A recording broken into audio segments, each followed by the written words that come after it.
It's a triangular hole, like a keyhole.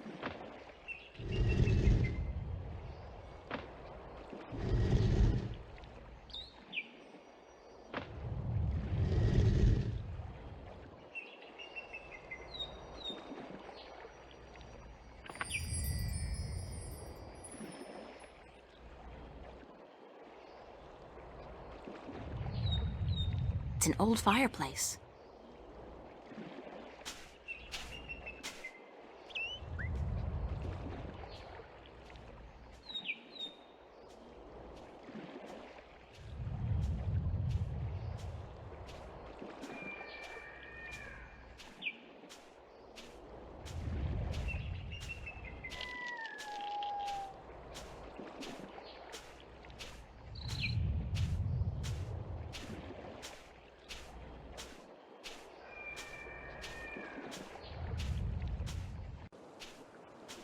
I could get lost if I just wander off into the jungle with...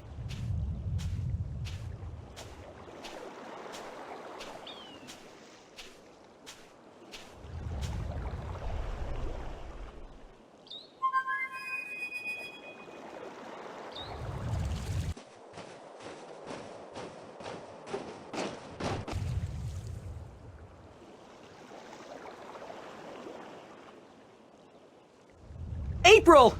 You're alive! You're here! You're soaking wet! Where did you go? I thought you drowned. I was completely miserable. And the chicks on this island are so prissy. They don't even care for a kiss unless you're all settled down with a nest in your own territory.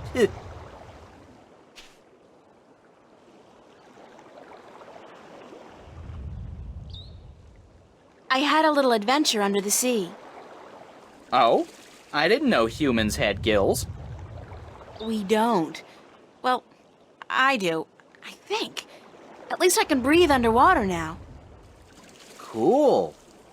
Not as cool as being able to fly, of course, but still. Hey, does that mean you're a mermaid? Hardly. I don't have a tail. What did you do after I saw you last? Well, it took a while, but I found land. Not this island, just a rock with a couple of trees, basically. But when I went back to tell you, you disappeared. I thought you'd gone bonkers from thirst and hunger and drowned yourself or something, so I decided I'd better find solid ground myself or I'd suffer the same fate.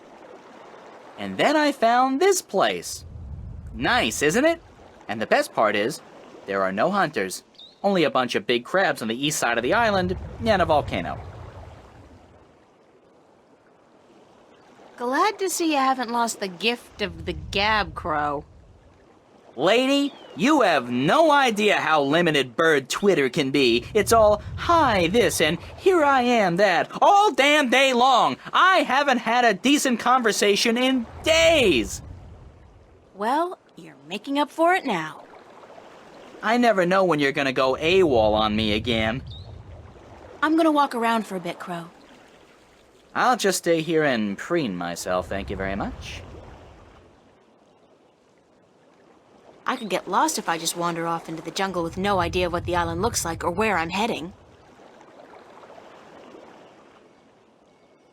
What can you tell me about the island, Crow? Only what I've been able to see from above. There's a volcano, dead I think, and lots of jungle, and some nice beaches. I'd like to explore the jungle, but I'm afraid I'm gonna get lost. Any ideas?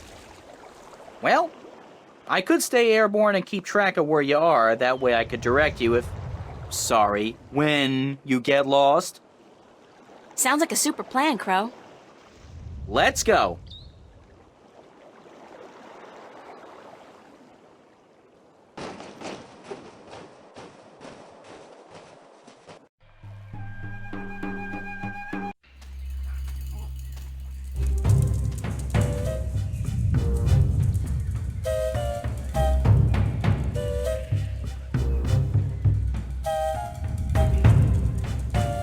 The rumbling is much fiercer here, and the ground is really shaking.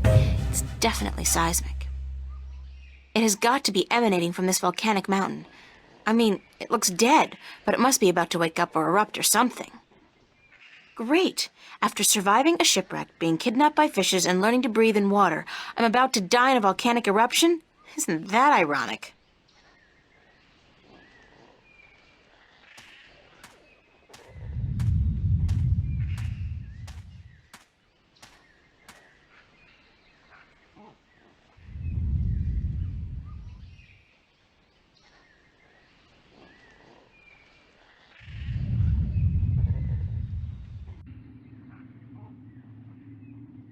What a strange symbol. It's a small, eye-sized aperture with a crystal in it, like a lens. Maybe some kind of telescope?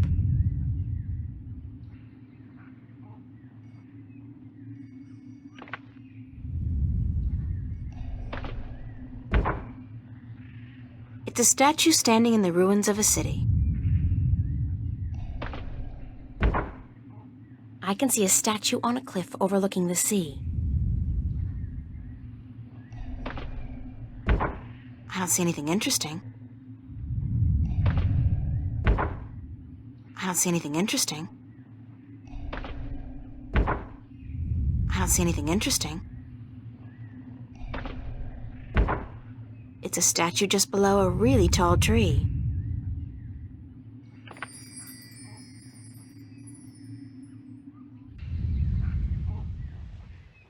That's one mother of a tree. It's got to be at least 100 meters tall.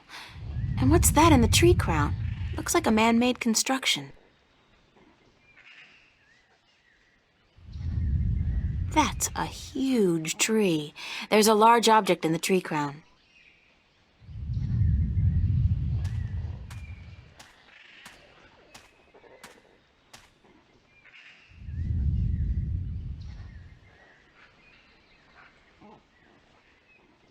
That's a...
Dried twigs and sticks.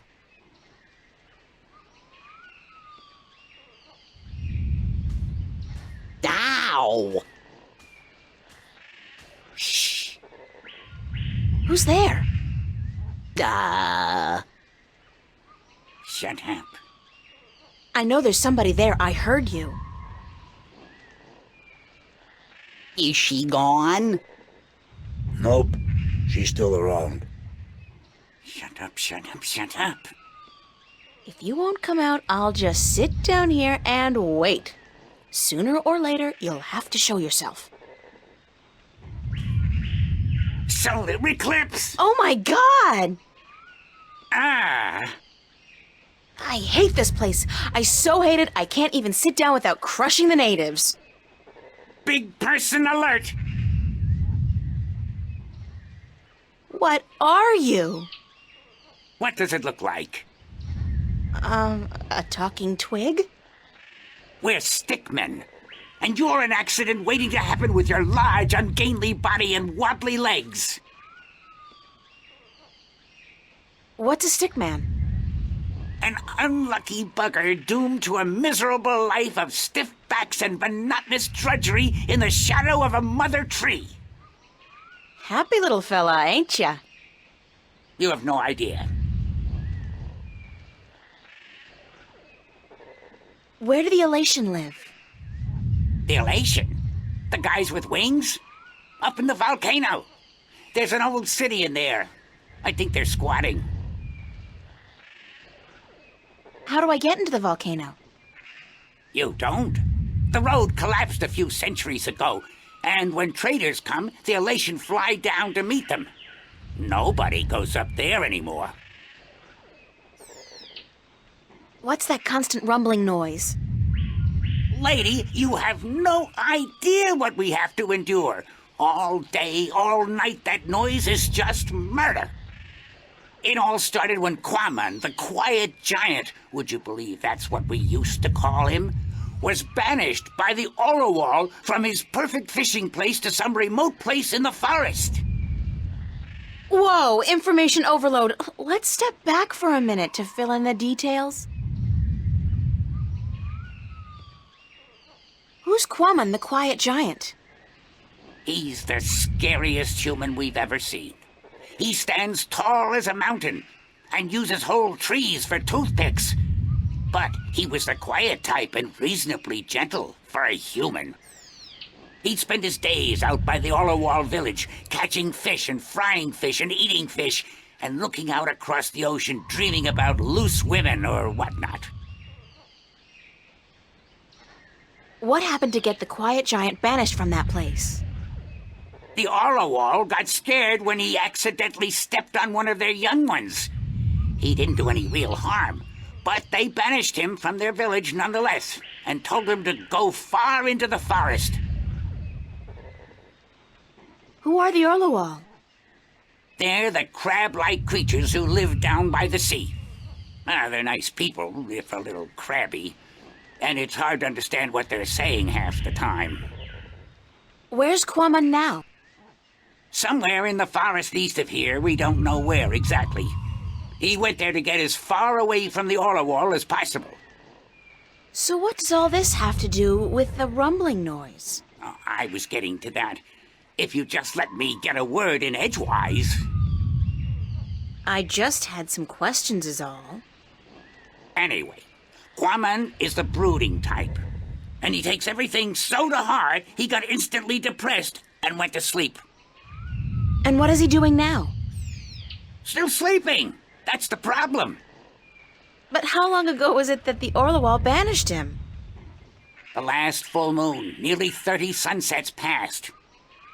He's been sleeping for a month? He was depressed. What do you want, lady? Once I got so miserable I slept for 8 years. And let me tell you, those 8 years were the happiest of my life. I still don't understand what this has to do with the rumbling noise. See that statue over there? Sure. What's up with that? Back when the Dalmari lived on this island ages ago, they put these statues up all around the island so that they could speak with each other. You're kidding. So they're like telephones? Tell her what? I don't know what that is. The thing is, these statues are all connected through magic. And when you speak into one, your voice flies through the air and comes out of another statue. But I still don't understand. You saw the big head up by the mountain? Yes? That's the one they use to talk to everyone on the island, to warn people of storms or to hold evening prayer. It's connected to the statues as well, and Quaman is sleeping right next to a statue's ear. I get it! Resonance. He's snoring and the deep bass reverberating through the loudspeaker, the big head, causes a resonance that vibrates the entire island. But can't you just wake him up? We don't know where he is. We're not much for exploring this forest. There's water and fire and monkeys. Monkeys like to play with sticks. We don't like monkeys. But can't you just, well, send your voice to his statue to wake him up? There are 4 problems with that. Number 1, all the statues have an assigned symbol, an identifying mark, but we don't know which his is. Second, most of the statues are broken in some way or another. What do you mean? Some statues can only talk to certain other statues. Some can't be spoken to, and some can't hear. which makes it very difficult to get a connection through to where you want to send your voice. Number 3, in order to use the statues, you need a key. We don't have it. We don't know where it is. And number 4? We're stickmen, lady. What do you think? We don't know much about magic or magical devices. And And what? we're not too smart, okay? There, I said it. We're not too smart. And when you look at Woody over there, who's pretty stupid by stickman standards, that's a pretty scary thought. Sorry I asked.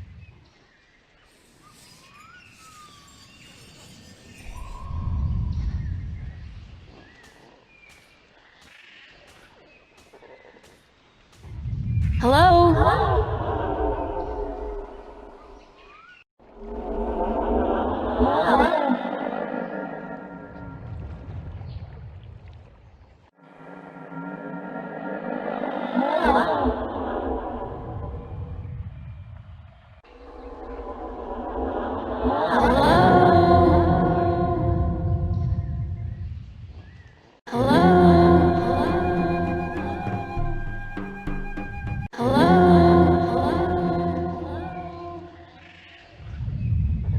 Wake up! Wake up! Wake up! Wake up!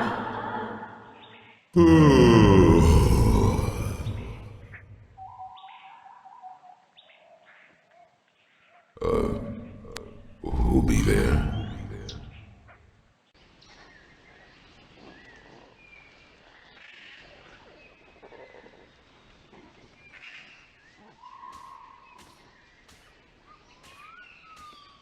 Hello, Quamon?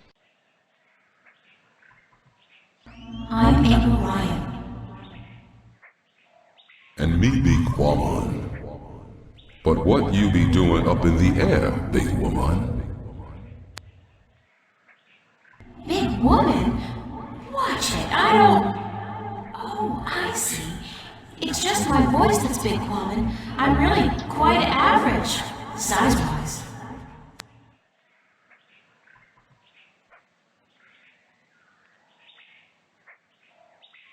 Where are you, Quamon? That be a secret. Quamon want to be left alone.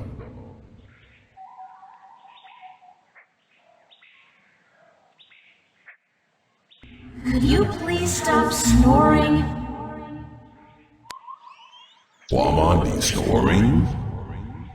No one ever tell Quamon he be snoring. But then Quamon always be sleeping by his lonesome. No woman like Quamon. Don't say that about yourself, Quamon. I'm sure that... You know, it's kind of uncomfortable to be discussing this in a public like this. Yes, everyone be hearing about Quamon now.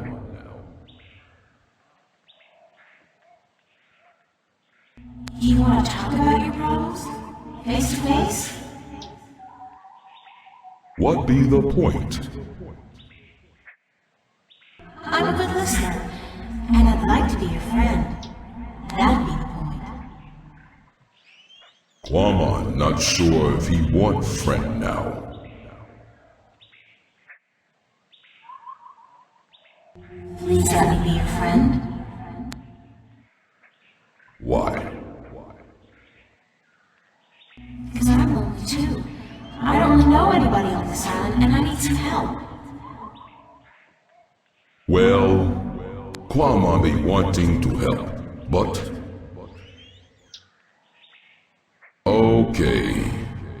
Quamon be your friend and talk to you.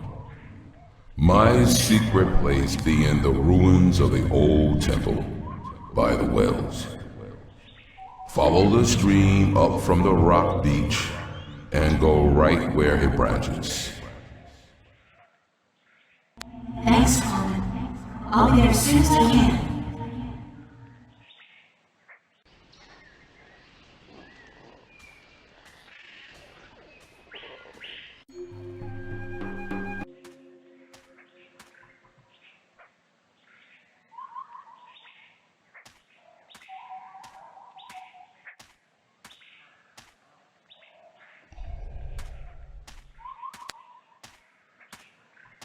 Whoa, you are big. You're just about the biggest person I've ever met. Quamon be a freak. No one be liking him. I didn't mean it that way. I just meant... April, you know just what to say, don't you? I'm sorry. I like tall guys. Really, I do. You be the only one then, because no one else want anything to do with Quamon.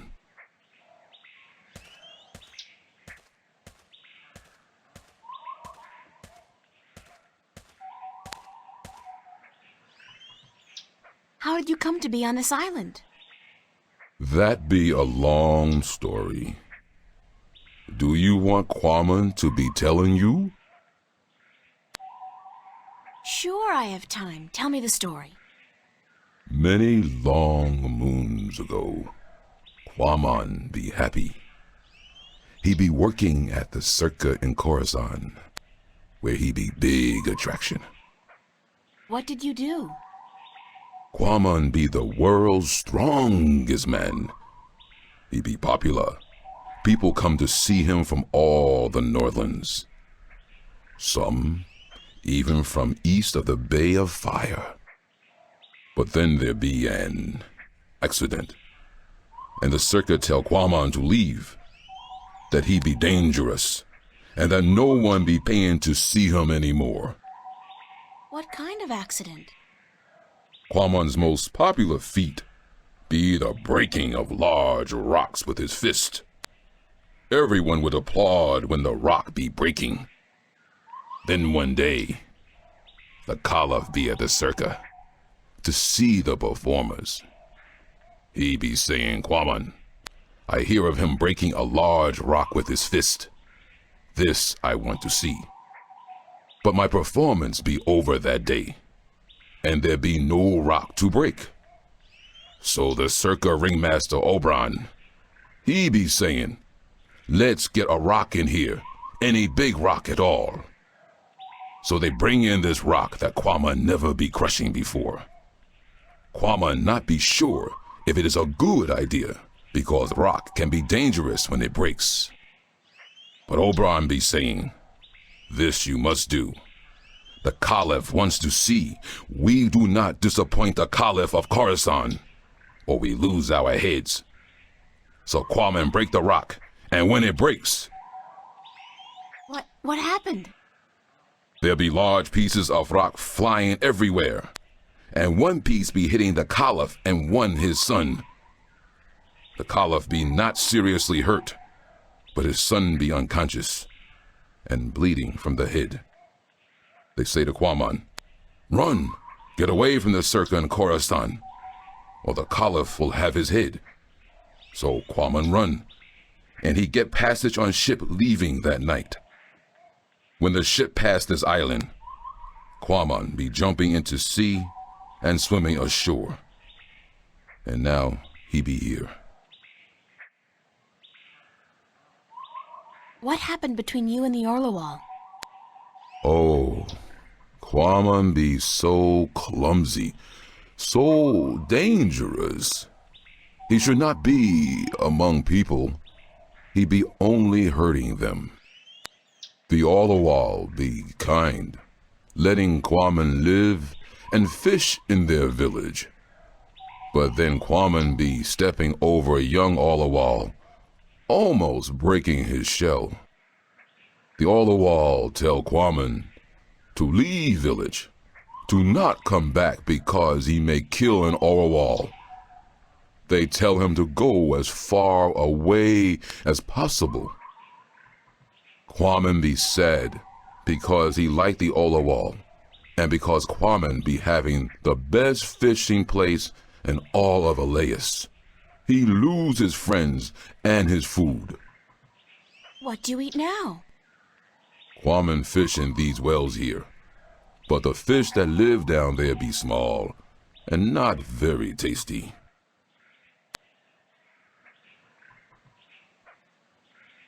Would you like to move back to the Orlawal village?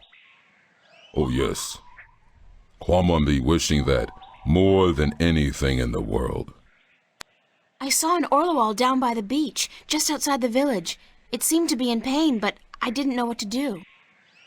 Perhaps if you come along, you can help him out and get back in favor with the Orlawal people. Yes, perhaps Quamon can help, even if the Orlawal do not want him back. Here it is, the, Orlawal. Can you help it? Perhaps Quamon can help. Poor Orlawal. It be crying for help. Quamon see what be wrong. The Orlawal not shed its shell when time come, and now it be stuck in the shell. Why didn't the other Orlawal come to its assistance? Their claws be no good for this work. They be helpless. But Quamon help. Quamon be good with his hands. Quamon be happy. Quamon accept your graceful thanks, sir. Thank you. You be making Quamon very happy. Quamon accept your offer and be grateful to the Orlawal people. Thank you very much. What? What did he say? Why did you thank him? Orlawal be inviting Quamon to stay on the cliff above the village, where he can fish again. Quamon be very, very happy now. You understand what it's saying? Orlawal language be easy to understand. It be just click and clack and clock. I'm so happy for you, Quamon. Go on, don't let me hold you back.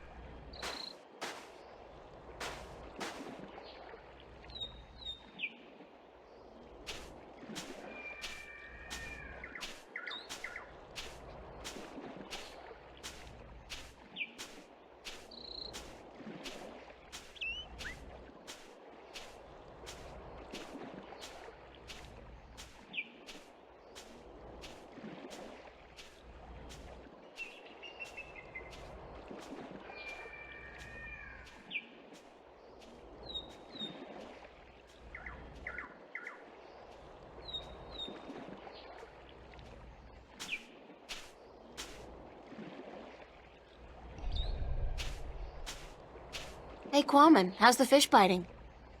With its teeth, but not today. Why's that? Quamon be not certain. The fish always bite before, but then Quamon be having lure.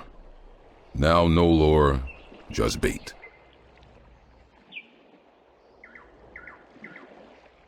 What do you need to make a lure? Quamon can make lure with just anything, as long as it be colorful and not get heavy in water. You're a real DIY guy, don't you know? Always be something wrong with Quamon. That was actually a compliment. Oh.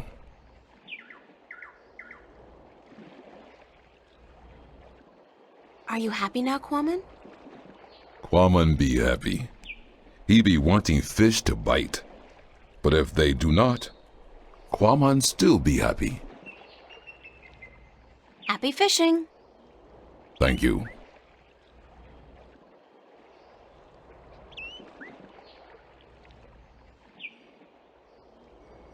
Could this wrapper work as a lure? Yes. Yes, with some work. It'd be perfect for a lure. Now Quamon can make one, and hopefully catch many fish.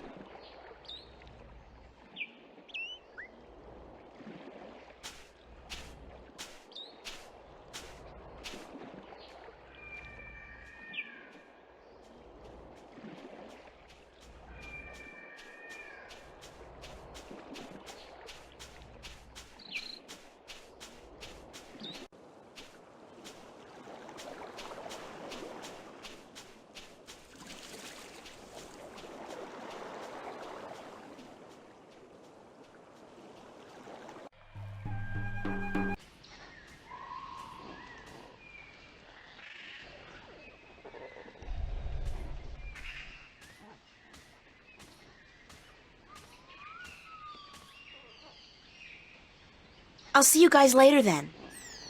If you don't step on us first.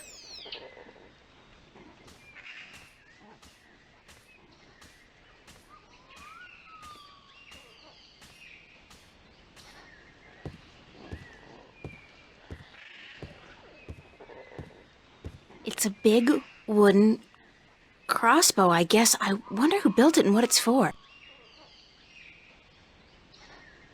If I could somehow get across to that path on the other side, I'd probably be able to make my way into the Elation village.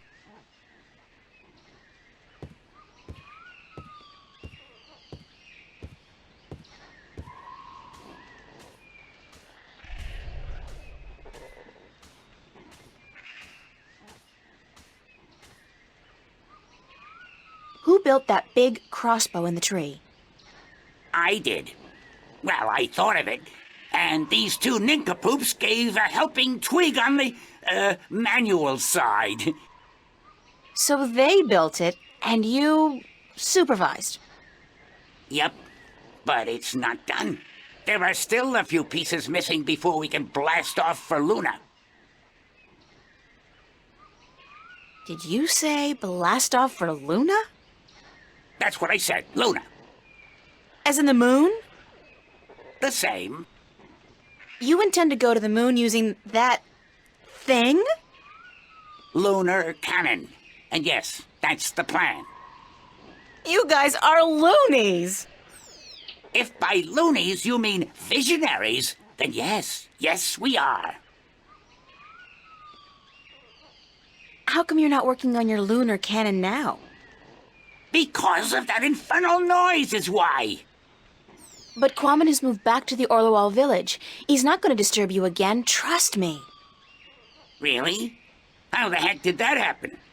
Nah, I don't care. The important thing is we can work again. Thanks, lady.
How's it going?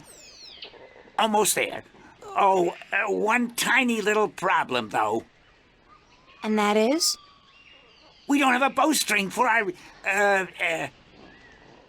Propulsion drive mechanism, Wick.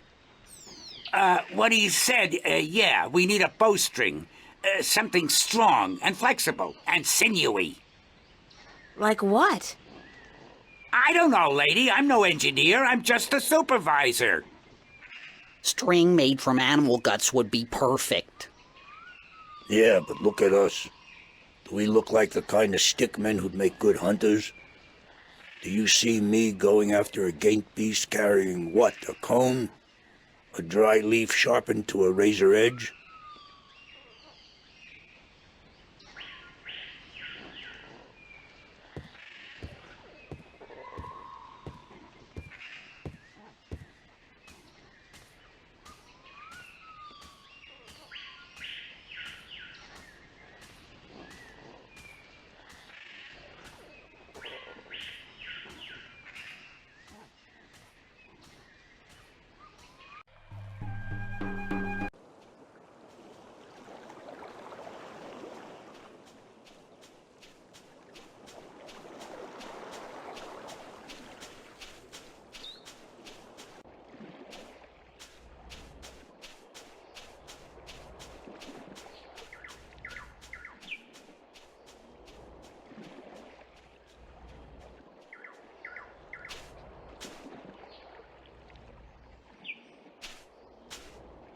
I don't figure I'll be needing the rod anytime soon, but I'll borrow the line.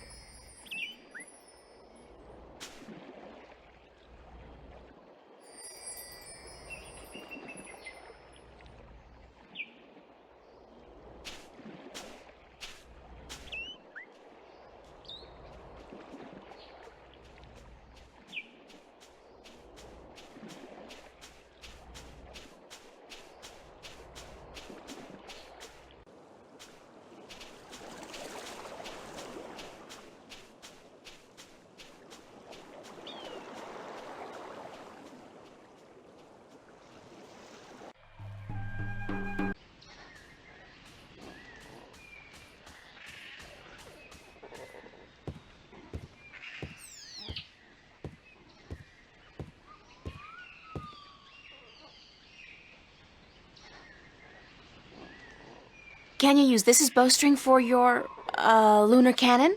Let me see that. Oh yeah, that gonna work good.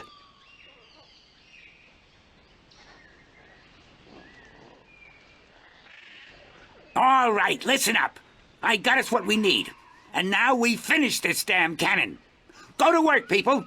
Give us a few minutes, lady, and we'll be all done.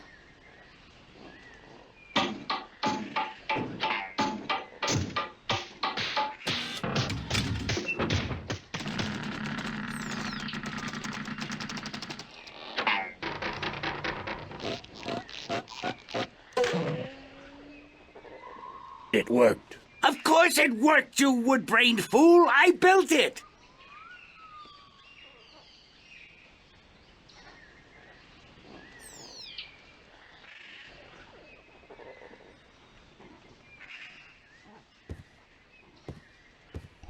Are you done? Yes, ma'am. The lunar cannon is now ready to be tested. Well, Well, what? are you gonna do it? Do what? Test the cannon. Me? And get myself killed? I think not. But go ahead, be my guest. I don't think I'll fit in there. That ain't my problem.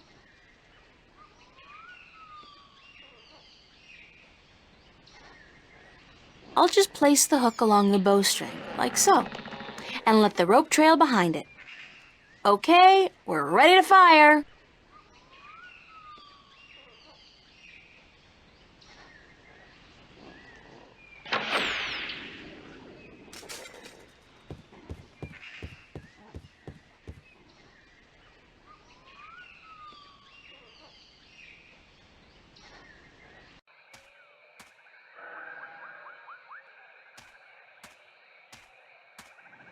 There's a slight updraft here.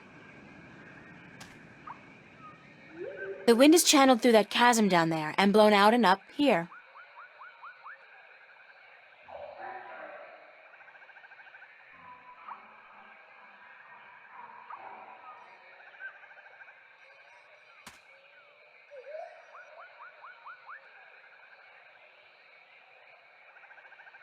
Oh, God, I think I'm gonna throw up. That was so not appetizing. Weirdest thing, though, I do feel lighter. Like I lost 90 pounds. I can't even imagine what people would pay for this stuff back home. Whoa, I'm fly! Not. I guess I still weigh too much to be carried on that slight updraft.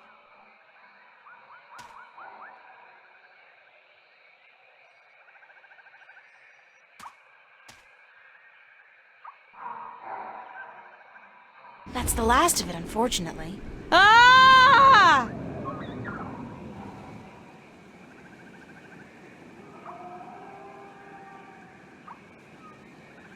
Human, you flew across the chasm. You don't have wings, but still, you fly like the elation. Believe me, I'm as shocked as you are. Are you the Windbringer?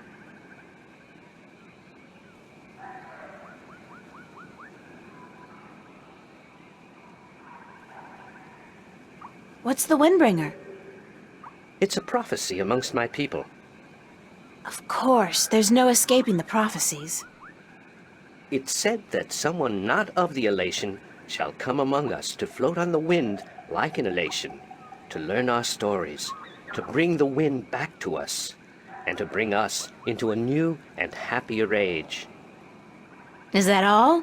You know, I'm starting to forget how simple my life used to be. Family, friends, grades, boys, no prophecies, nobody looking to me for salvation. I don't understand, Windbringer. You should speak with our teller up in the city. She'll be wanting to see you, I'm sure. We've waited for the Windbringer for a very long time. The teller? Thanks. No, Windbringer, thank you.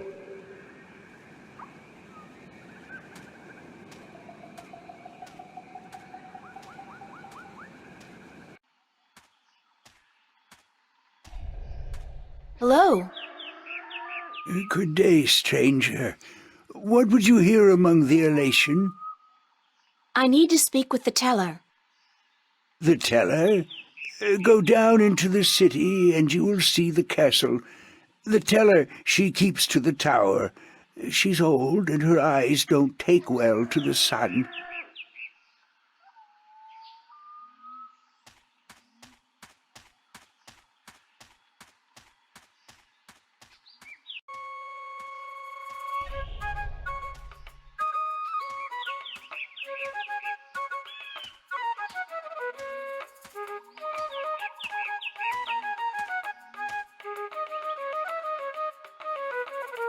Hi there. What you doing? Playing? Yeah, what are you playing? Nothing. My dad is in the castle watch. He's allowed to sharpen his claws. Really? My daddy owns a farm. Yeah? Do you have animals there? Sure. He has some cows and some horses and... What's cows and horses? Well, cows are big, brown, fat animals with 4 legs and white spots, and they go moo a lot. And horses? Horses are fun to be around. They run really fast, and they can jump over tall fences, and they look beautiful and graceful. But the best thing about horses is that you can ride them. I can run fast, too. But I can't fly yet. My wings aren't fully formed. When I grow up, I'll fly far away and see everything. I'll go see our horses. That would be nice. My name's April. What's yours? Saina, will you be my friend, April? Of course, Saina, as long as you promise to be my friend. I promise. Do you know where the teller lives? Over there in the castle tower. My daddy's watching the entrance so that only nice people can get in. Do you think he'll let me in? I don't know if you're nice, but you have to ask my daddy. Where are the other children in your village? Oh, they're in school now. And why aren't you in school? Because I'm ahead of everyone else. I'm really smart, you know. I'm the only youngling to have learned the first tale this soon. So some days, I get to do what I want. It's a little boring, though. I wish I was in school. At least there I could sing and play and jump around with all the other children. Why don't you go to school anyway? Because they say I would just distract the other children who are still learning their first tales. It's not fair. I mean, I get to play by myself and everything, but that's not fun all day. And my mommy's working on her pottery at home, and she doesn't want me disturbing her because she might make a mistake. But the day after tomorrow, I get to go back to school, because then we're going to learn some more flying lessons. They're always a lot of fun, and I'm getting pretty good at that too. I bet. I wish I had wings like you do. Yes, they're very good to have when you fly. Have fun, Saina. Are you leaving? Yes, I'm sorry, but there are some things I have to do. Grown-ups are always too busy.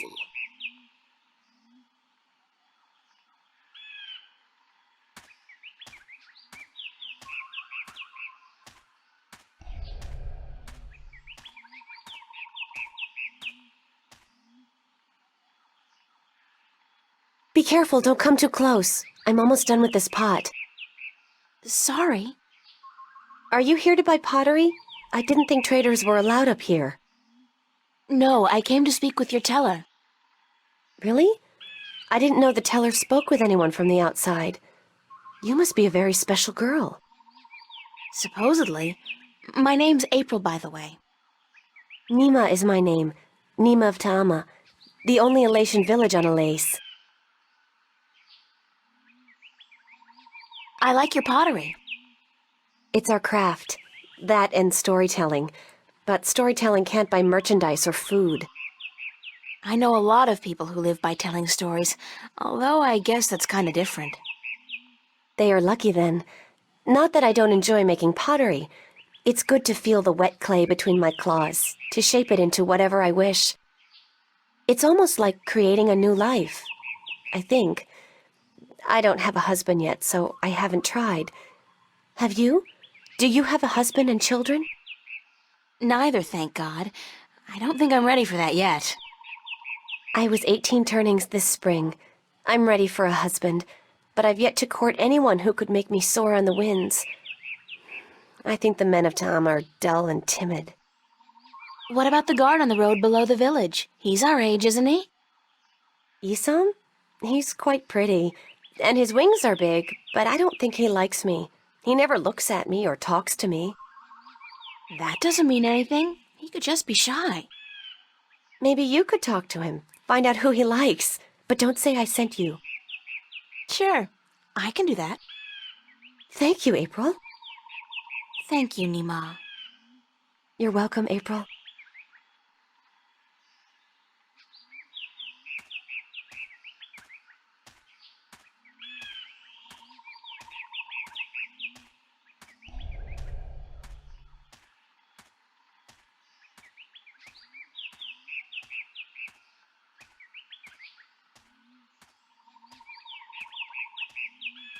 Halt!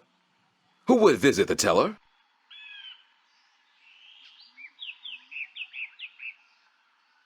My name's April. And what would you with the teller, human? I'm not sure, but I need to speak with somebody in charge. The teller is our teacher and our mother, but she will not speak with foreigners who walk into our city. And how, pray tell, did you get here? The road is closed and guarded. It's got to be my female charm. It will not work on me, human. Please, leave our village and return to your ship.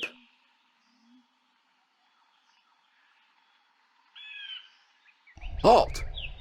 Who would visit the teller? I'm the Windbringer. The Windbringer? You are not the Windbringer. Are you? How else would I have been able to get up here? I am the Windbringer. If so, you must prove that you are of the Elation. There are 4 tales from the 4 corners of the world that you must know by heart. They are the tale of winds, the tale of stars, the tale of sea, and the tale of homecoming. I will ask you 1 question from each tale, and you must answer each correctly, or you cannot be the Windbringer. Are you ready? No, give me some time to prepare. Then return when you are ready, and I will test your knowledge of the 4 tales.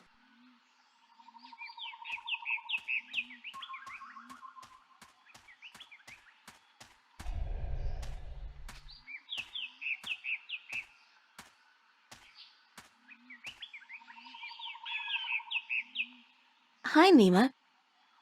Hi, April. Do you know one of the 4 tales of winds, stars, sea, and homecoming? I had to learn the tale of homecoming.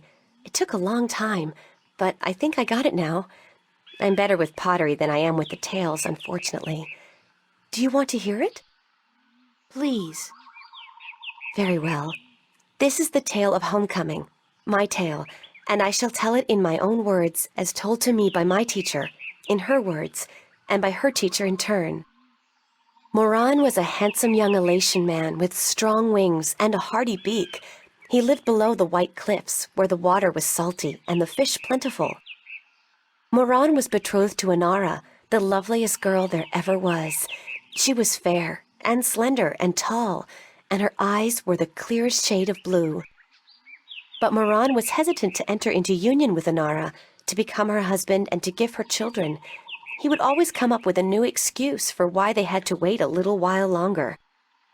Now, Inara was skilled at pottery, but even more so with stories, and the teller of the village had many times asked Inara to be her apprentice, to learn all the tales, so that someday she could take over as the teller.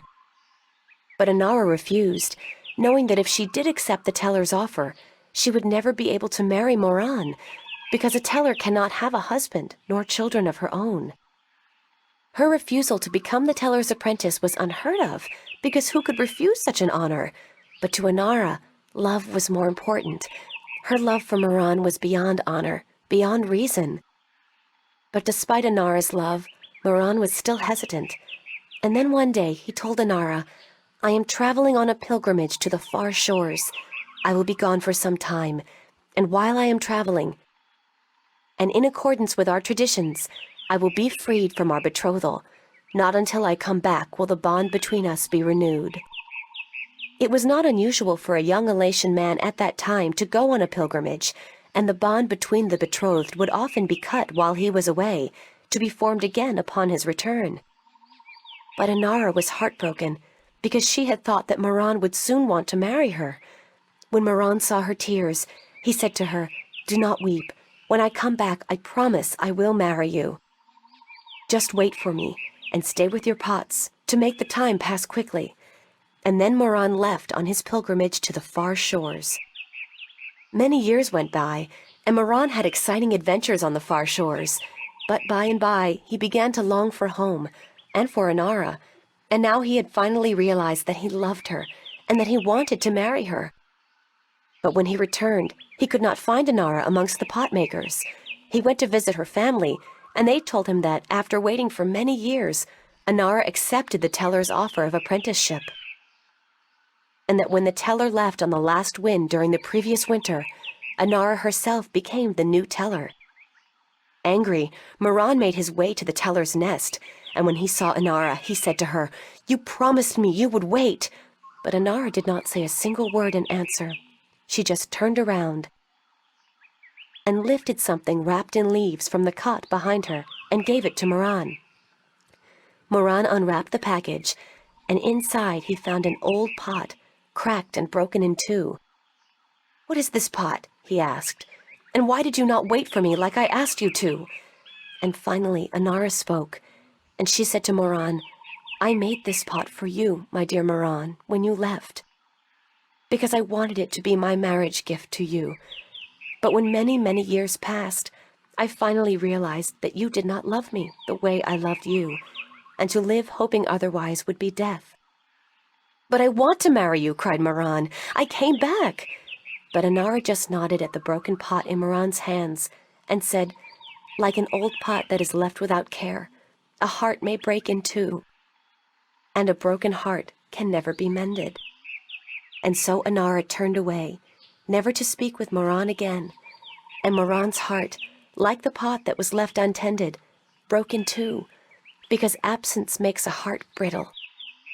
This was the tale of homecoming, my tale, and I told it in my own words as told to me by my teacher, and as I will tell it to my student when the time comes. Bye, Nima. Goodbye, April.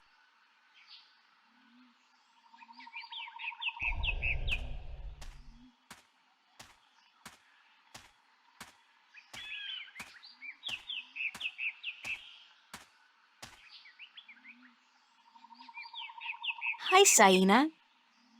Hi, April. Do you know one of the 4 tales of winds, stars, sea, and homecoming? Yes, my mommy taught me the tale of the stars. It's a really pretty story. Do you want me to tell it?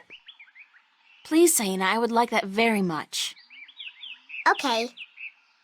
This is my tale, the tale of stars, and I tell it to you in my own words, as it was told to me by my teacher in her words. In the small village of Jinjay near the rumbling hills of Onion, there lived a girl called Mona. She was a curious girl, and she would always get in the way of grown Elation. "Go play somewhere else," they would say to Mona, but she didn't want to play with the other children. She wanted to be where the grown-ups were, to see what they were doing and learn from them. But one day, after getting many complaints from the pottery makers and guardsmen and traders and soldiers in the village, Mona's mother told her that she wasn't to interfere with the grown-ups anymore, and that instead she could go play with the other children, or sit still and draw or work with clay.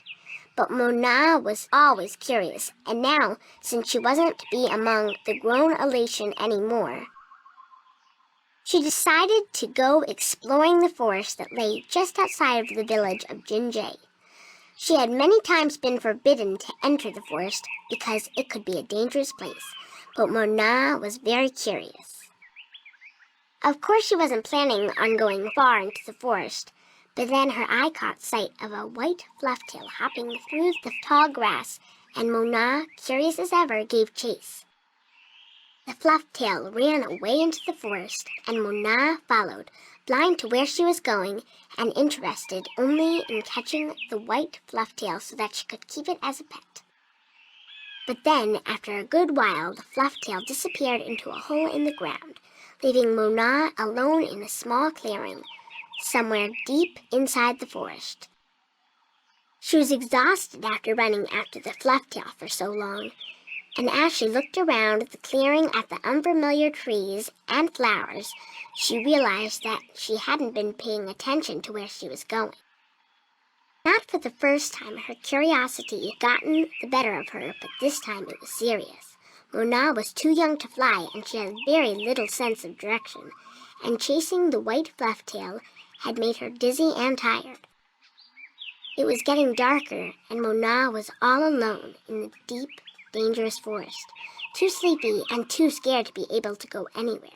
Mona curled up with her wings wrapped around her under the leaves of a tree and began crying. Soon it got really dark, and somewhere, not far away, wolves started howling at the moon. Mona was so scared she was petrified, but after a while her exhaustion got the better of her, and she fell asleep. She woke up when she heard a voice calling her from somewhere far above. Looking up at the starry sky, Mona saw a vision of the spirits of 5 tellers gazing down at her. "You have let your curiosity lead you astray," said one. "You are lost, and you deserve to be lost," said another. "Poor little girl," said a third. "We will help you home," said a fourth. "But remember this," said the 5th spirit. "We will lead you back to your village and to your mother only if you promise us one thing." "I promise," said Mona. "Whatever it is, I promise I will do it." "Very well," said the 1st spirit. "You will make the story of this night into your own tale, and you will call it the Tale of Stars." "It will be a tale to warn the curious to be careful," continued the 3rd spirit, "and to not let their curiosity get the better of them. And," said the 2nd spirit, "to remind the elation that the spirits of their tellers watch out for them when they most need it." And so the spirits of the 5 tellers guided Mona through the forest, and by dawn she was home. And Mona did tell her tale, the Tale of Stars, to everyone in the village, so that everyone would remember that the curious must be cautious, and that the spirits of the tellers are always watching. This was my tale, the Tale of Stars, and I told it in my own words as my teacher did to me. That was a beautiful tale, Saina. Thank you. Bye-bye, Saina. You're leaving again? I wish you could stay. Me too, Saina, believe me.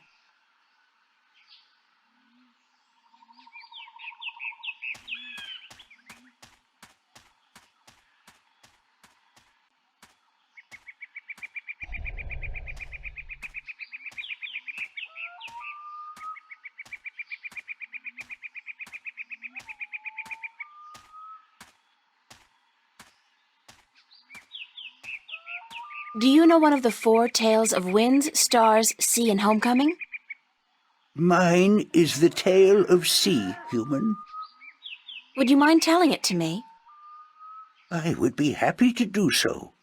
This is the tale of sea, told in my own words, as it was told to me by my teacher in his words, and to him by his teacher in his words.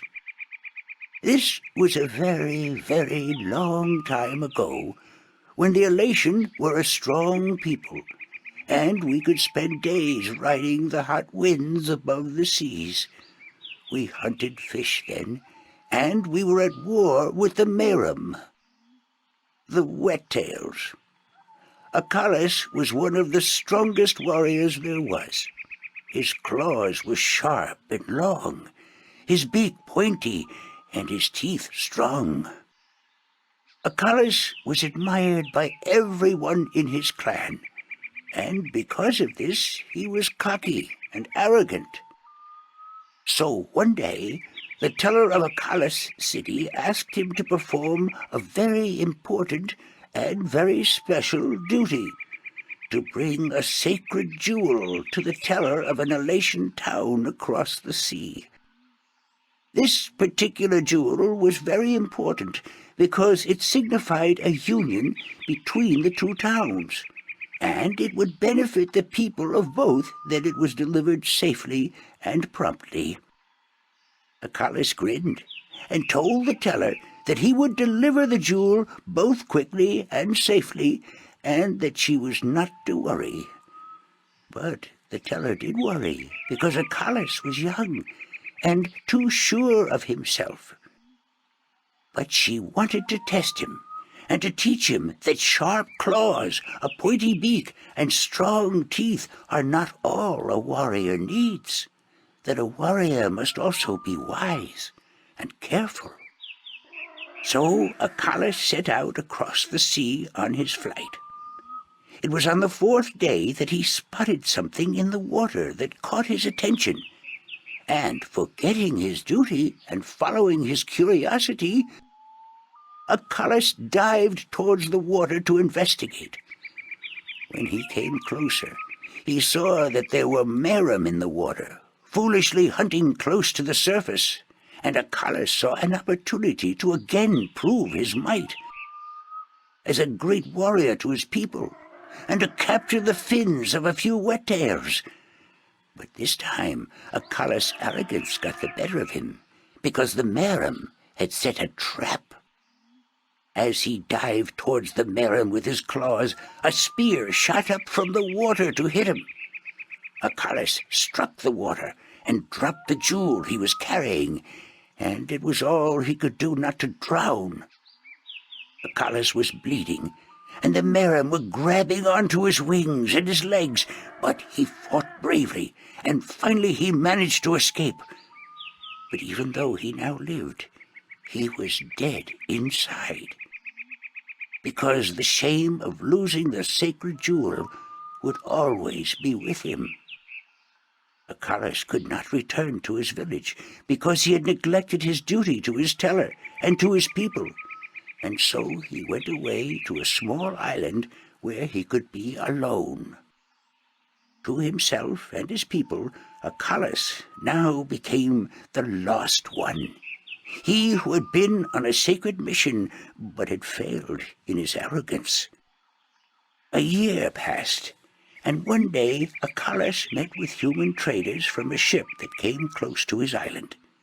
From the traders, Acalis heard speak of a hideous creature that lived in the sea, the Octowoe. The Octowoe was said to have a third eye, like a jewel, and that this eye pulled hapless sailors into its deadly 8-armed grasp. Acalis knew immediately that the Octowoe's third eye had to be the jewel that he lost in the sea a year ago, and he now saw the opportunity to redeem himself.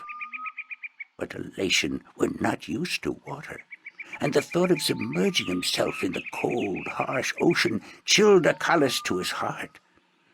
But he was the Lost One, and if in his death he could at the very least redeem himself, to his own heart, then, it would be worth it.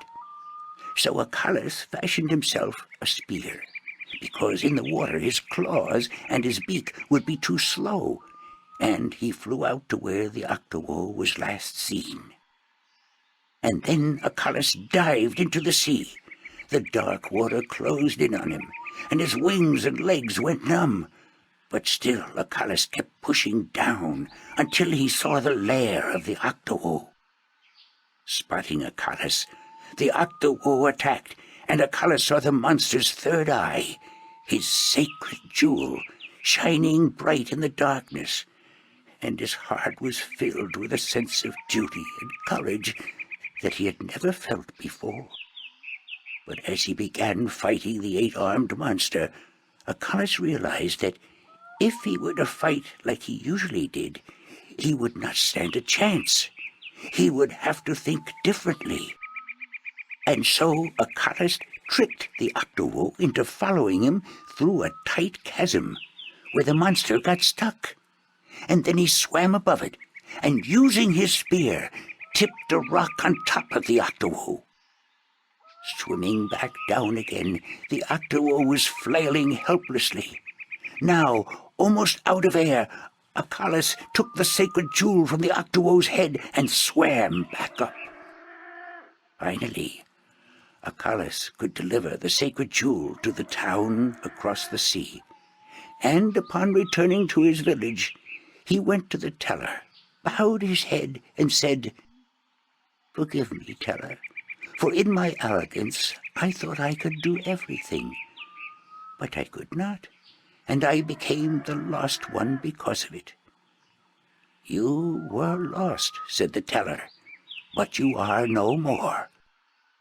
Because now you see the limits of your own strength, and you will know that a warrior must be careful and wise, in addition to being strong and fierce." This was the tale of C, and I told it in my own words, as told to me by my teacher.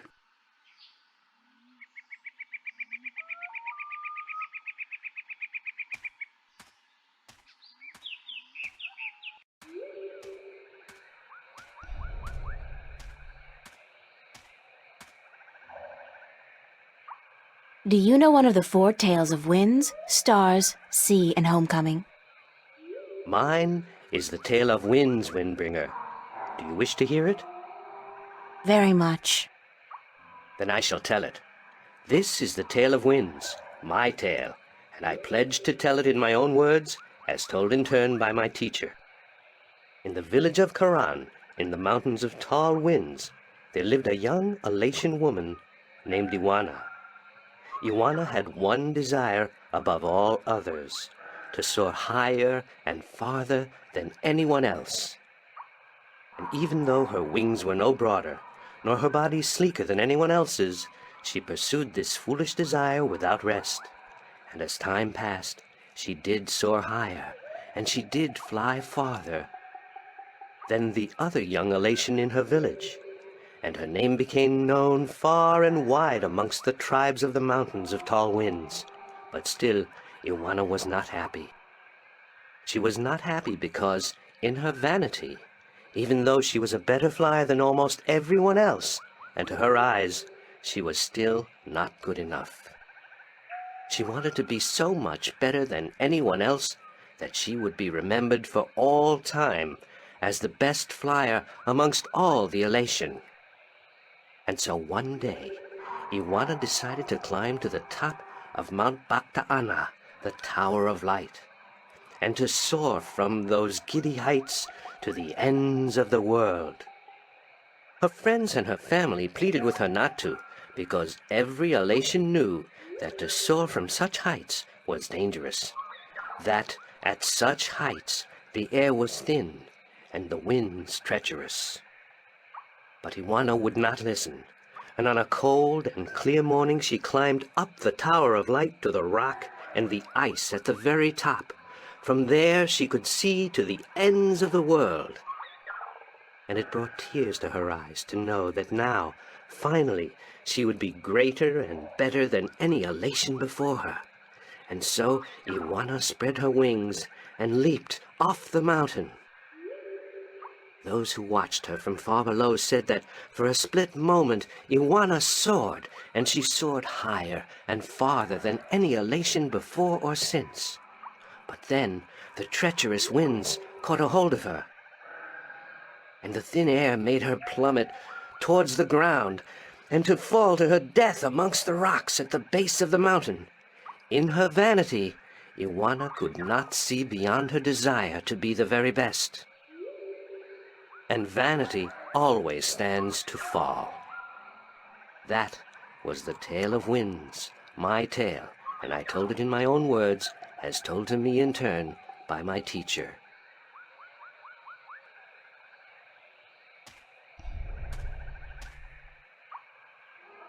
So, Isam, that's your name, isn't it? Yes, Isam of Tamar. A good-looking guy like you must get a lot of attention from the girls, right? Are you asking me for courtship? Me? No. Wings don't do anything for me. No, I was just thinking, Maybe you had your eye out for somebody special? I'm without a mate. The women of Tamar are cold and unfriendly, and whenever I try to talk to one of them, she ignores me. Even Nima? Nima? No, she's too pretty for me. She won't appreciate my attention. This is like high school. Trust me, Isam. You go talk to her one of these days, and I'm sure you'll find you have a lot in common. Just be yourself, okay? You think so? Perhaps you are right. I will do as you say, Windbringer. Thank you. Thanks for your help.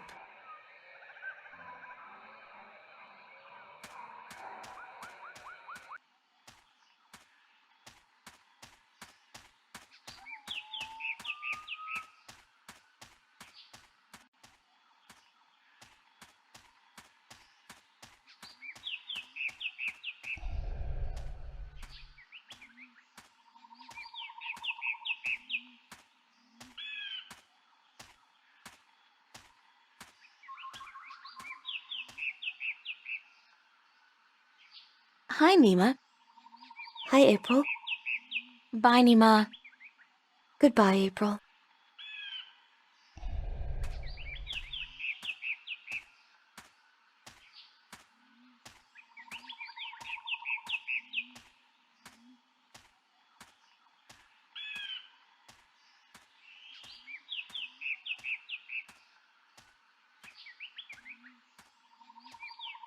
Are you ready for the questions now? Yes, ask me the questions. In the Tale of Winds, which mountain did Iwana fall from in her vain attempt to fly higher and further than anyone else?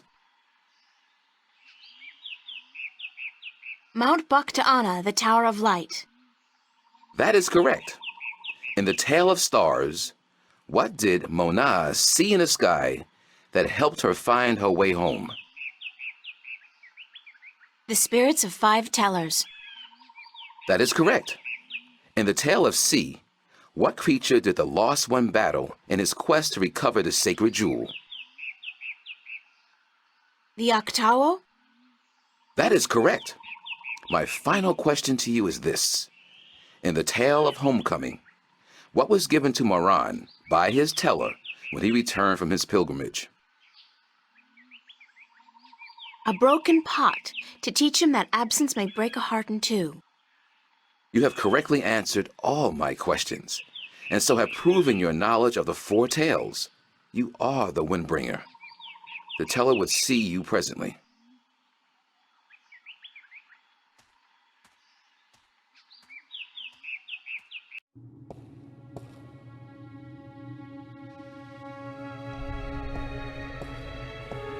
Come closer, human. Closer. I cannot see your face. Closer still. Come sit here by me.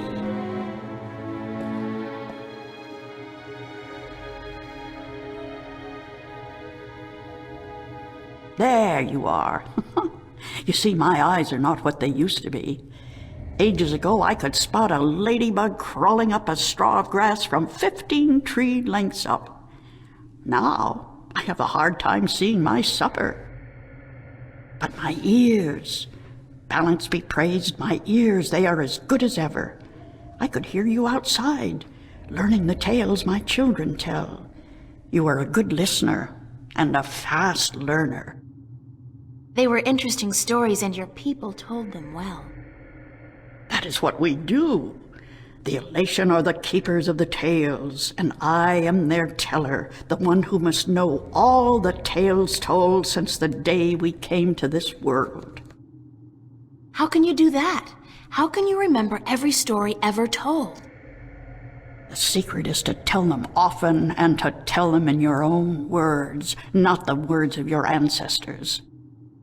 Doesn't that mean that the stories change with every generation? Yes, as all tales must. Change is important. Otherwise the tales will have no meaning to us. They will just be words, and we do not care about the words. We care about what the words tell us. How long have your people been telling stories? Since the beginning, human. Since we came to this world a long, long time ago. You're not from Earth? From Arcadia? Not according to our tales. We came on a great wind before the divide, when the earth was one and humans had yet to learn of magic and science. But we were a different people then, and the tales we tell from that time are vague and incomplete. Like myths and legends, the younger Elation pay little attention to these tales. Sometimes I worry they will be lost with me, these tales, and I am getting old. Very old. I came to you to find answers to some important questions. Ask, and I will try my best to answer. Have you heard of an ancient god or dragon that lives beneath the sea? Once, long ago, when my people lived in harmony with the Merim, there were stories of an old god worshipped by the Merim who resided deep in the darkest depths of the ocean. According to legend, the old god had once brought the Merim into their realm, into the ocean, and he was now sleeping, resting before the journey back. Back where? To a great ocean amongst the stars. When the time came, he would gather the Merim and bring them home with him, back to their world, to their ocean. Strangely enough, we have a similar tale. It is said that the great wind that brought us here will someday return to bring us back to a place where we can soar forever on warm winds. Like heaven. In a way, perhaps, but without the need for any of us to die. The great wind will just sweep us up and carry us away.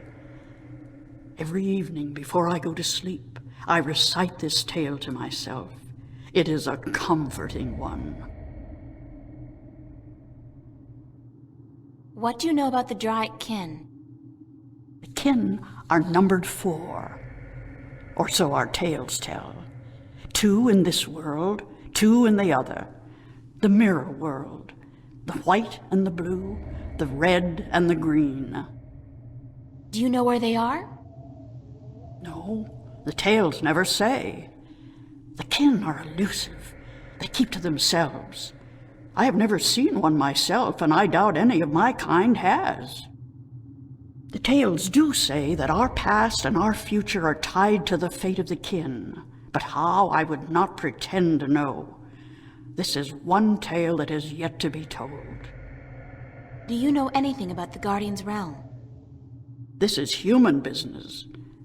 Would you not know more than I? Your people are the keepers of the tales. You remember more than humankind has forgotten. Please, I need to hear what you know. That is very little. The Guardian's realm is home to the Guardian in his tower. No one is permitted within except the Guardian who was, the Guardian who is, and the Guardian who will be. And of course the Draic kin, who were instrumental in its making. Have you ever heard of the existence of a hidden entrance to his realm? Oh, yes. Yes, I have heard tell of such a thing, though I would not know where it is. I gather that one of the kin may be able to tell you. Thank you. I don't have any more questions. I am glad I could help you with some answers. I'm the Windbringer. I know you are. It's strange to me to hear those words spoken. I did not think they would be in my lifetime. But here you are, standing in front of me as real as the sky is blue. I'm sorry I have to ask, but what is it that the Windbringer is supposed to do for you? I did not expect you to walk in here and have all the answers, child. The balance has both blessed you and cursed you, and it has sent you here to do what it wills. The Windbringer is said to be the first sign of the great wind that will take us away from here. For a long time, the Elation have lost the strength they used to have. Our bones have become weak, and our wings fragile. Where we used to be able to soar for days on strong winds, we are now using our legs to walk rather than fly. Why this is, we do not know. Tanyan. You know of the reason for this? I'm just guessing, but it makes sense. Go on. The tales also say that the Windbringer will unite us with our past and end the age-old strife. I know. You must make peace and be reunited with the Merim. You share a common ancestry. I have always thought we did. The tales were too similar, the signs clear. But my people, they will have a difficult time understanding why and how this can be. If you don't, both the Elation and the Merim will die out. When war broke out between your people and you were forced to move up into the mountains, it compromised a precarious symbiosis. A substance called Tanyan was abundant where the Merim and the Elation lived in close proximity. It brought fish and heat and light to both your people.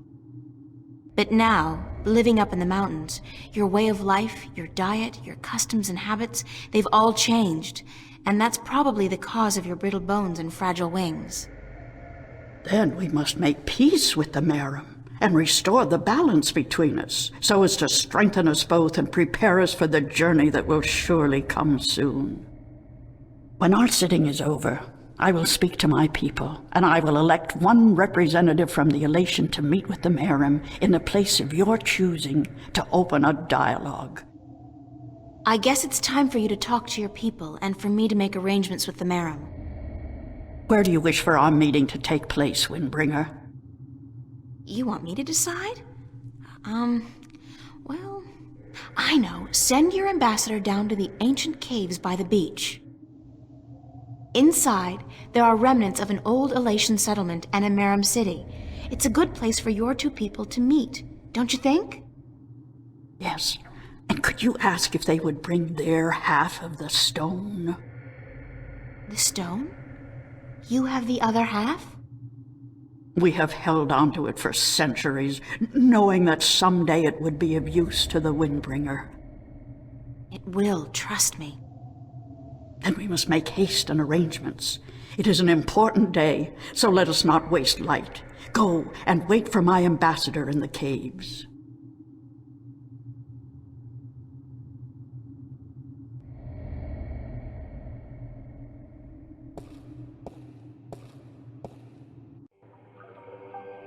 It's amazing. This place is so beautiful. And the scent of sea and rock and nest. This scent is of home. This was home a long, long time ago, according to the tales. We lived in peace with the Wet-tail, with the Merim back then. Now you'll be able to live in peace again. And with the Tanyan bringing fish to your doorstep, you'll be able to eat well and restore strength to your bones. Soon you might even be able to soar on the winds for days like you used to do. I hope you are right, Windbringer. And I hope that the Merim will see the sense in it too. They are coming, are they not? They said they would. Hush, I hear something.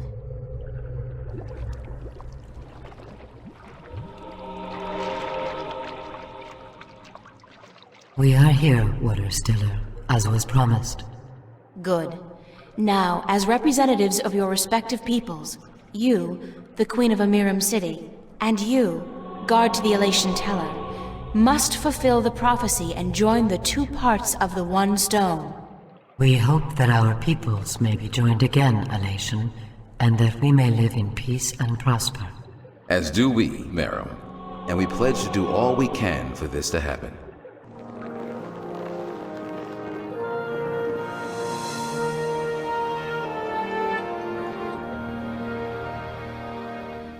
The stone is now whole, Windbringer, and the Elation and the Merim will once again be as one.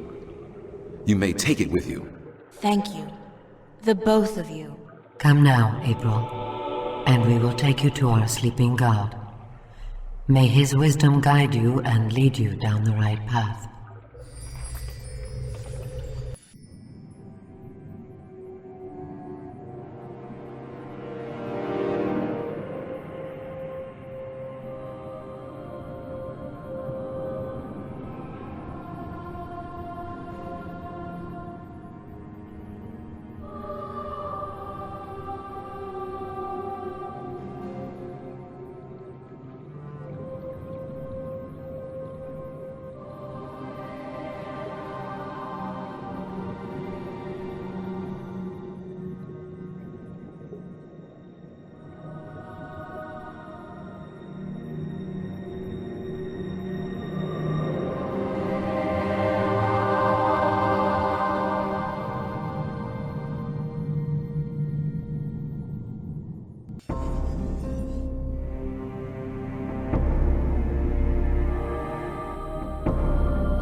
discovering something.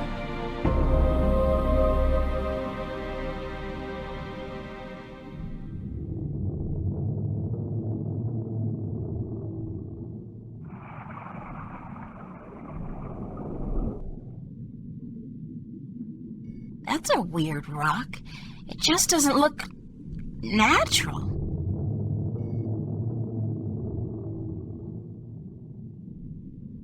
Feels more like a shell than a rock. I don't think it's a rock. I think it's alive.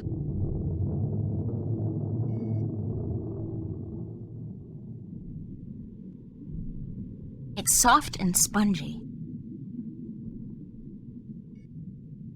It's a large shell. I wonder how deep it goes and what it contains.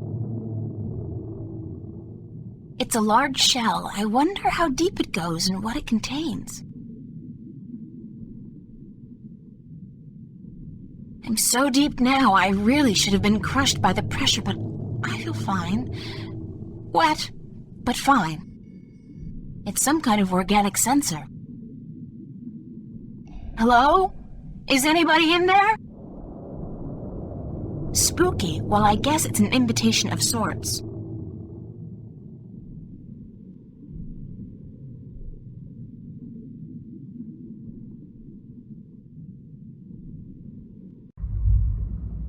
There's air in here, and it's dry. I swear I'm never taking a bath again. That doesn't look like a natural protrusion. It's too big and round. I know you.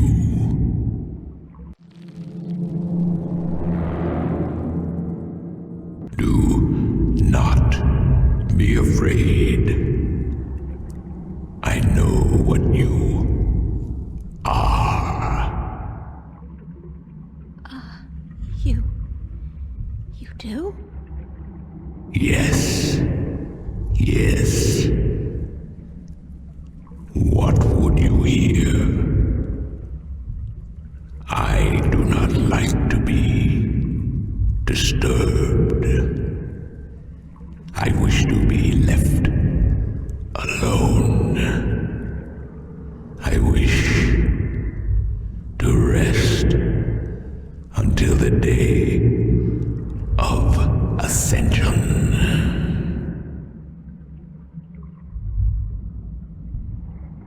I'm sorry to disturb you, but I need some answers. Everyone needs answers. Everyone has questions. I am not the oracle. I cannot answer all your questions. I don't expect you to answer all of them, but I was hoping for an answer to at least some of them. Then ask and be gone.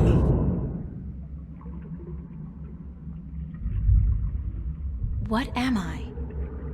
What do you mean? You said you know what I am. What am I? You do not know. Then it is not I who should teach you about your heritage. You must make this discovery on your own. Listen, I'm tired. I'm wet. I'm at the bottom of the sea, and I'm breathing with the help of a polyp stuck in my esophagus.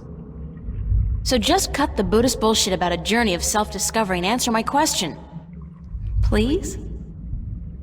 Your question has already been answered. That is all I will tell you. Your journey began with an answer. It is only now that you know the question. That's so not helpful, but thank you. I'm looking for a jewel called the Dragon's Eye. Yes. I have one such jewel. I guess that's it. Take it. Are you sure? Take it. It is yours now. It is part of your destiny. Okay. Tell me if it hurts.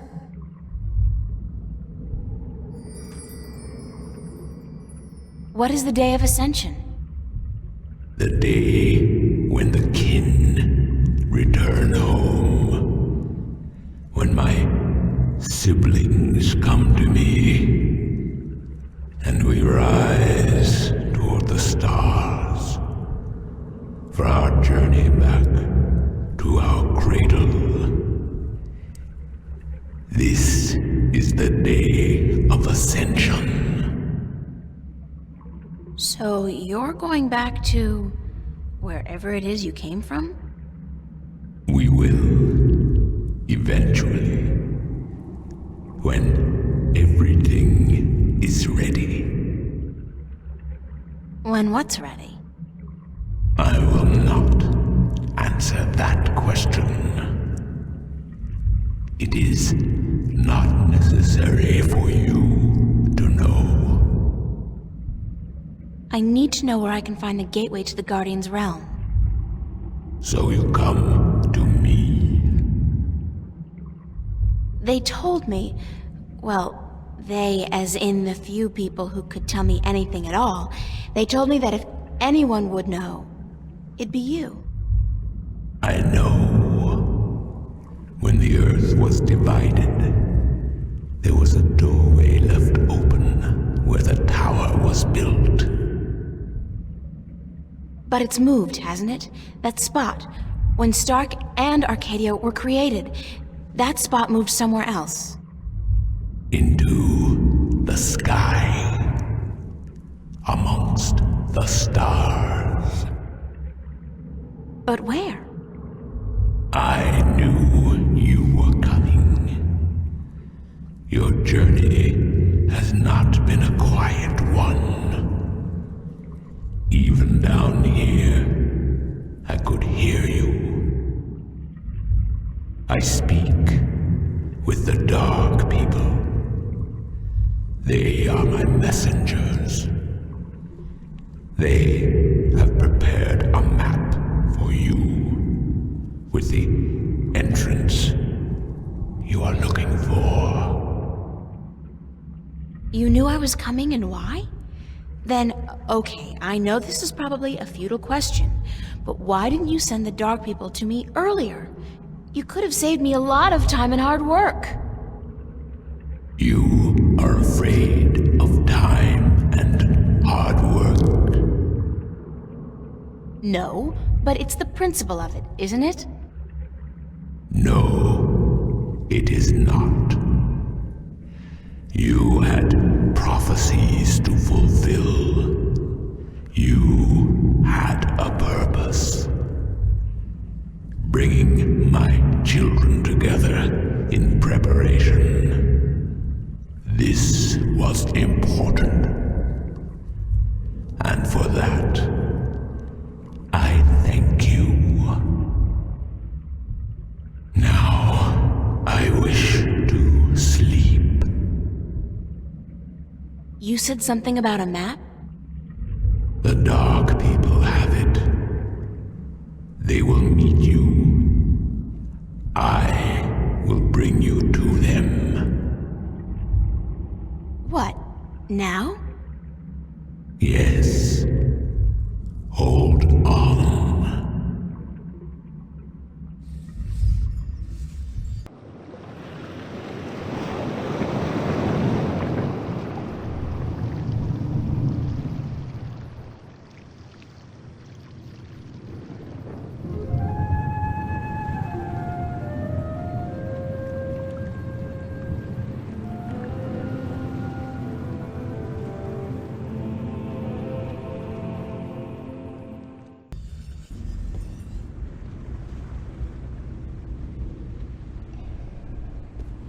Thanks for taking me on board.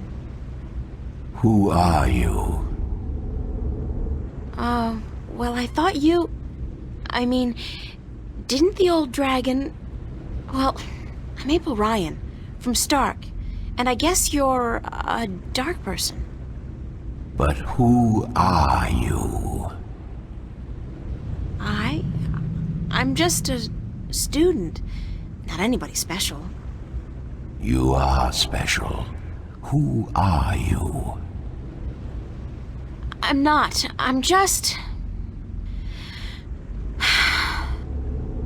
I'm the Windbringer. I'm the Water Stiller. I'm April Bondu Mbata of the Banda and the Venar Kungang La. I'm a shifter. I will someday become the 13th Guardian, the protector of the balance. And I'm April Ryan. This is who I am. Yes, that is who you are. And you are a wave.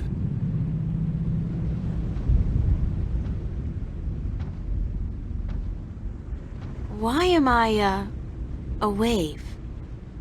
You have a purpose. You play an important part in the cosmos. A wave is someone who propels people and events toward change, towards the future.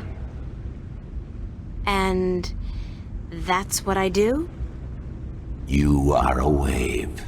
There are ripples from your passing, and they spread wide and far. Those ripples will never die down. The worlds will be changed by your journey. You're telling me that everything I do affects the universe? You cannot escape it. You are a wave. The ancient dragon, the blue of the Drake kin, told me you had a map for me. A map of stars, yes. It was made for you in our library, and given to me to hold. It is yours now. Keep it well. It is the only one.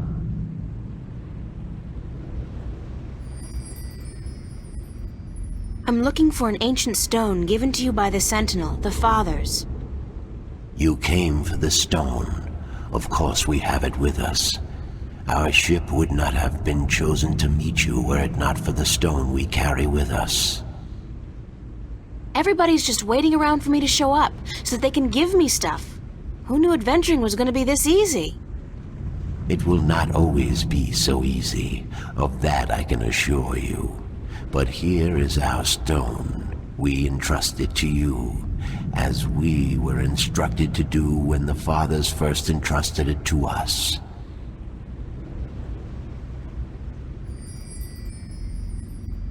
Can this ship take me back to Marcuria? I mean, would you mind? We will bring you to Marcuria henceforth. It will take the night, but we will be there at first light. That's fine. Thanks a lot. You are free to rest here, to sleep, while we travel. The flames will keep you warm, but do not move too far away. My brothers are not friendly with outsiders. They do not take kindly to intrusion. I'll keep that in mind. I'm staying right here.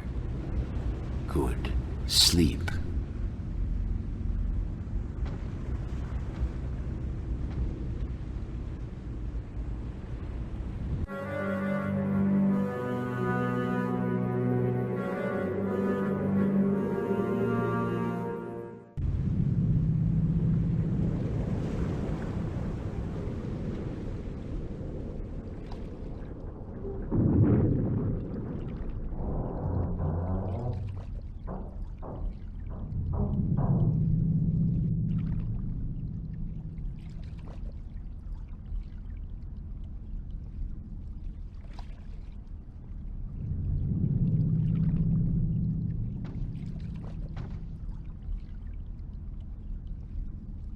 Did you sleep?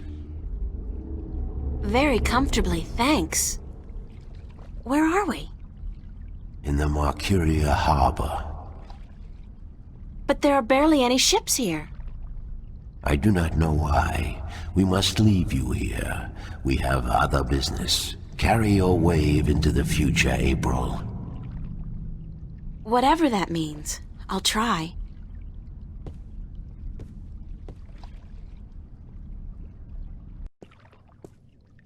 Where did all the ships go? They're gone. This can't be a good sign. I mean, duh. The city looks strangely quiet and deserted. And the sky, those are not ordinary clouds. They look more like smoke. What's going on here?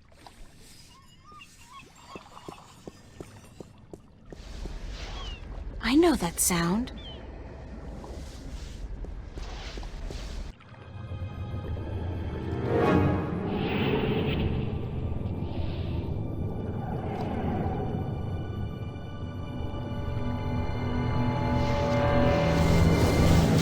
And I know that vortex! A shift! Cortez must have found me, and just in the nick of time, too! God, that was close. What caused that shift to open just in time? It has to be Cortez. Finally! Hello? Anybody there?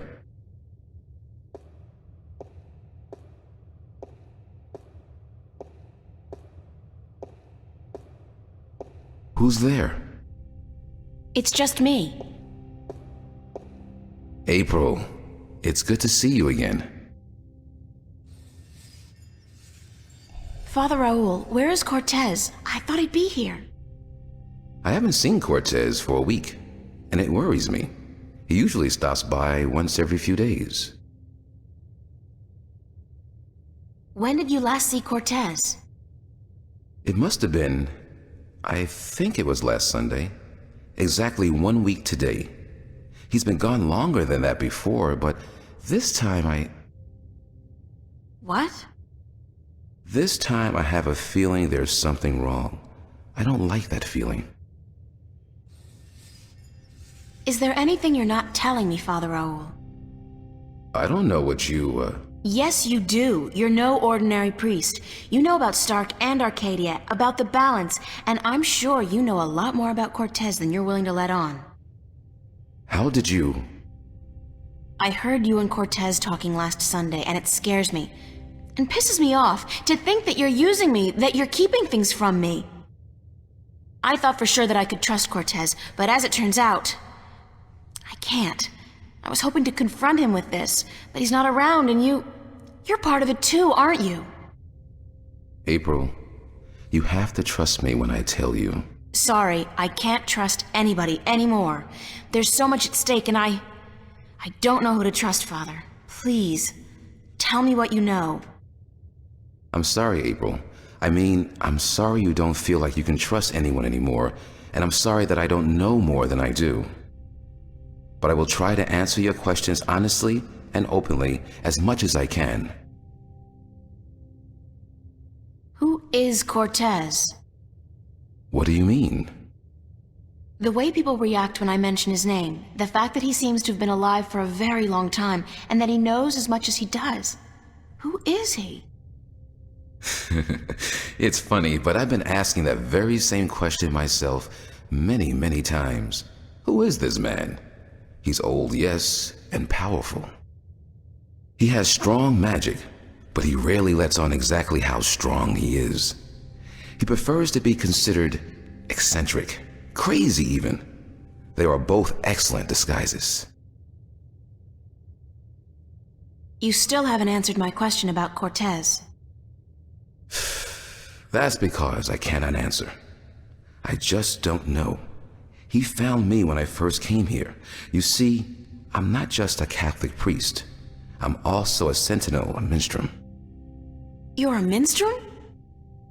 Yes, do you find that strange? How can you belong to two religions at the same time? Belief in the balance and belief in God are not mutually exclusive. The Sentinel Order was founded on the basis of protecting the balance, not to worship a higher power. As long as our devotion to whatever God we believe in doesn't conflict with our duty to the balance, and vice versa, who is to say we can't work in the best interest of both? I guess. I just always thought of the Sentinel as its own faith.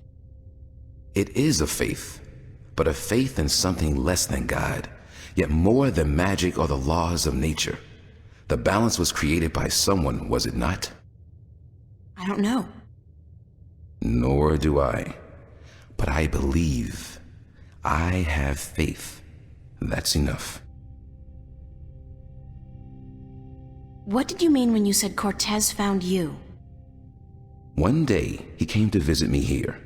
He knew who I was, that I was a minstrel, and that I was devoted to restoring the balance as well as to my guide. We soon became good friends. He was very worried about the imminent collapse of the balance, yet told me that he was waiting for someone special, someone who might be able to help us. Me? Yes. He waited for a long time for you to show up, and when you did, it was hard for him trying to convince you that he wasn't crazy. I guess his disguise was too good. I don't know much more than that. Cortez tells me very little, only that you're the key to the survival of the balance. I can only assume that you're the new guardian? That's what I've been told. Not by Cortez, of course. No. I understand your frustration, but I cannot help you any more than I have. If there's anything at all. Thanks, Father. But you've done enough. It feels like I've done nothing. But God be with you, and the balance too.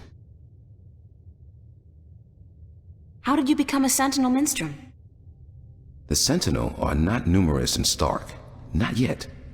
Not with the Vanguard, the Church of Voltec, keeping a watchful eye and striking down anyone who dares to proclaim their faith in the balance.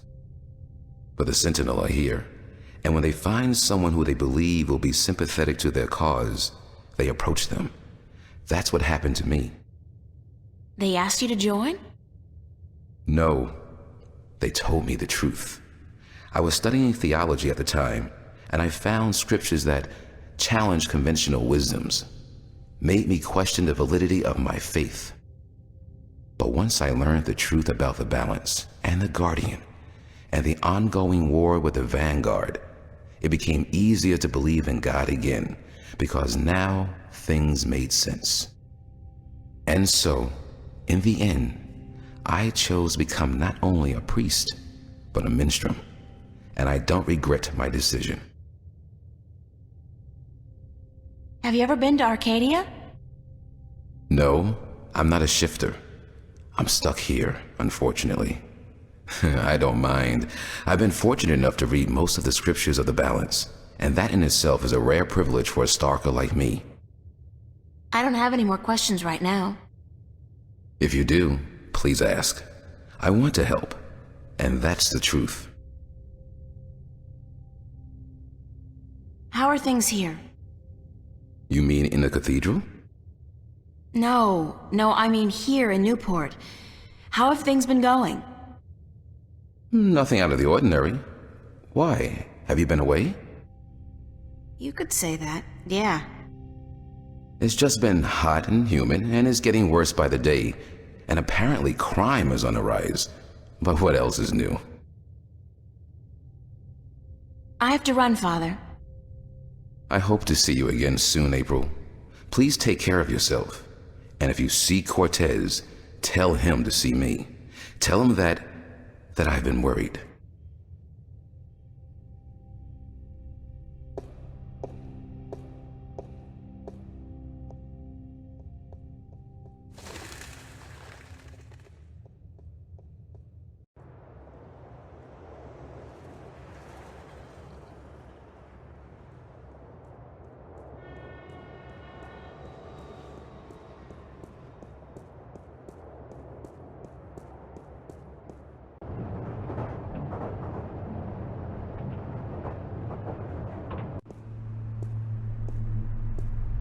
I really should go home and change into something that doesn't make me look like a medieval restorationist.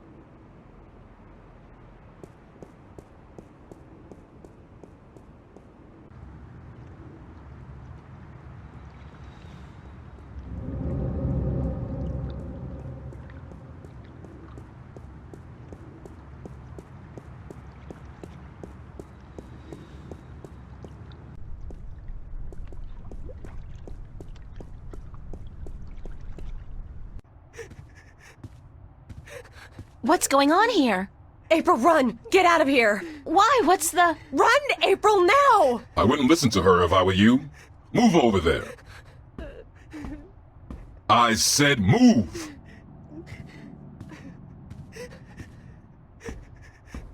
Emma, who's this man? Tell me what's going on. Who are you? What do you want? He's just following orders, Miss Ryan.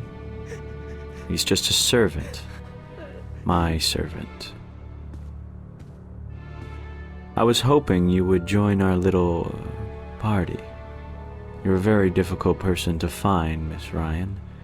A very difficult person to find. What are you doing to my friends? If you cooperate, nothing. Nothing permanent, at any rate. But if you make this any harder than it has to be, I will have your friends shot. All of them. What do you... Do I know you? I know you. I've seen your face somewhere. My name is Halloway. Gordon Halloway. I work for Jacob McAllen, who I am certain you have heard of, yes? He runs the Church of Voltec, also known as the Vanguard. He has been insisting on meeting you, Miss Ryan. Of course, we were not sure who you were at first, but we knew we would find you in Venice. You did give us a run for our money, I must admit. Your shift a week ago today made it a lot easier, but then you decided to stay out of town for a while. Smart. Coming back, though, was rather stupid.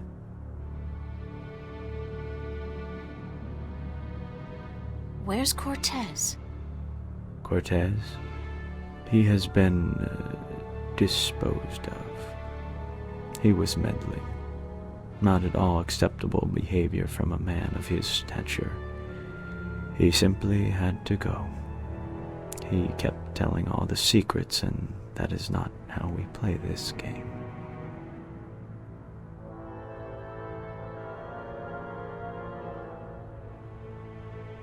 How did you find me? Oh, we have our methods. The eyes that see, the ears that hear. Our impressive technology helps, of course, and Mr. McAllen is not a bad magician. He can sense things. Besides, you have not been especially covert, have you? I mean, the job you did in the police archives was messy, very messy. Footprints all over it. Not your footprints, certainly, but footprints. That poor fool, Mr. Manelli, was it? It took us 8 painful hours to get a confession, and then it turns out he actually knew nothing about it. Did you kill him? Certainly not. He has proven useful in the past. No, a little mental laundry, and this nasty business is behind him. We even cleaned up a few unfortunate childhood memories while we were at it. What do you want from me? We want you, and what you carry with you. We have our connections in Arcadia. We know of your journey north. Good job on our friend Mr. Klax, by the way. Good job. Very impressive. Of course, not to mention the fine work you did on that Gribbler creature. She was not very cooperative.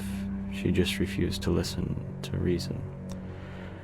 But she was a twisted old girl, and we respected that. Unfortunately, we lost track of you once you set out to sea. The Tyrant are not very comfortable with water, and so there was no chance of sending anyone after you. However, with your good fortune and, shall we say, good breeding, I am certain you brought some valuable items back with you. I would expect no less from a bright and industrious girl such as yourself. So, Give me what you have and let us be done with this nasty business. I will let your friends go, and then you and I will go on a little trip.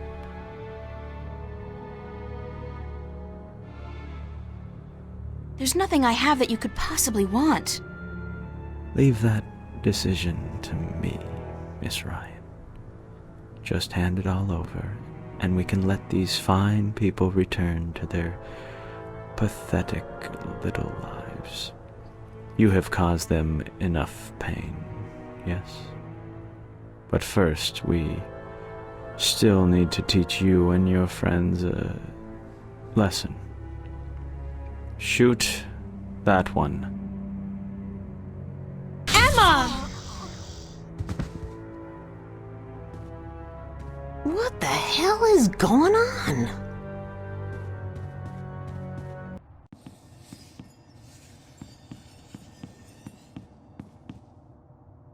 Get out of my way, Zach!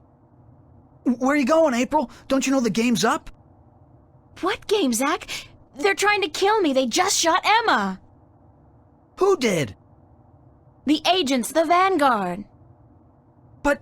But they said they weren't really gonna hurt nobody. They were just gonna... They said? What do you mean? You spoke with them?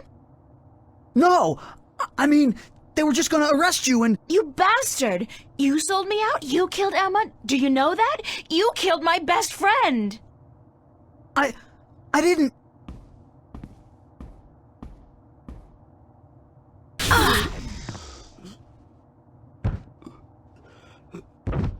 Zach, are you... Shit!